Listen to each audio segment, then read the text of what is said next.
First time MLA minister ஆகுறாரு, deputy CM ஆகுறாரு. Second time MLA உடனே எதிர்கட்சி தலைவர் ஆகிறாரு. பழைய வேற லீடர்ஸ் இல்லையா? ஏவி வேலு இல்லையா? வேலு இல்லையா? நேரு இல்லையா? இல்லை ரகுபதி சார் இல்லையா? என் லாங்குவேஜ் ஒன்று தான். இப்போ பார்த்தீங்கன்னா எதிர்கட்சி தலைவர் அவர் நிறைய விஷயங்கள்ல அடிக்கடி ஏந்திரிக்கிறார் சட்டசபையில்.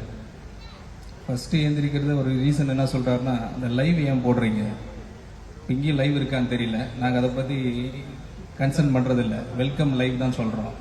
பட் அங்கே எதிர்கட்சி தலைவர் ஏஞ்சி சொல்கிறது, இந்த லைவ் எதுக்கு லைவ் போடுறீங்க, அதோட இருந்தால் பரவாயில்ல.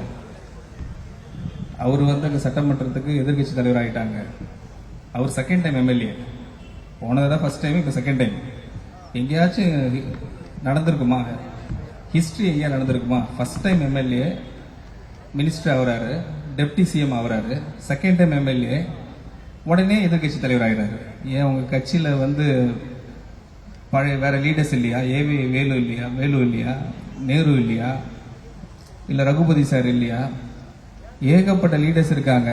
அப்போ இதுலயே தெரியுது அங்க என்ன சமூக நீதி இருக்கு, எங்க ஜனநாயகம் இருக்குன்னு. நம்ம கட்சியில பாருங்க, 108 பேர்ல 106 பேர் ஃபர்ஸ்ட் டைம் எம்எல்ஏ. பேக்ரவுண்ட் பாருங்க, ஒண்ணுமே கிடையாது. இங்கதான் ஜனநாயகம் இருக்குது. ஒரு ஜனநாயகம் கொடுக்குற ஒரே இடம் நம்மள தமிழக வெற்றி கழகம் தான். அது கிளியரா ப்ரூவ் பண்ணிட்டாங்க தலைவர்.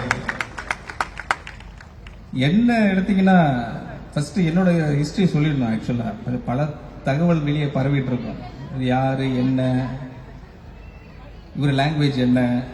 என் லாங்குவேஜ் ஒன்று தான், ஒரே லாங்குவேஜ் தான். கடின உழைப்பு மட்டும் தான் என் லாங்குவேஜ். உழைப்பு உழைப்பு உழைப்பு.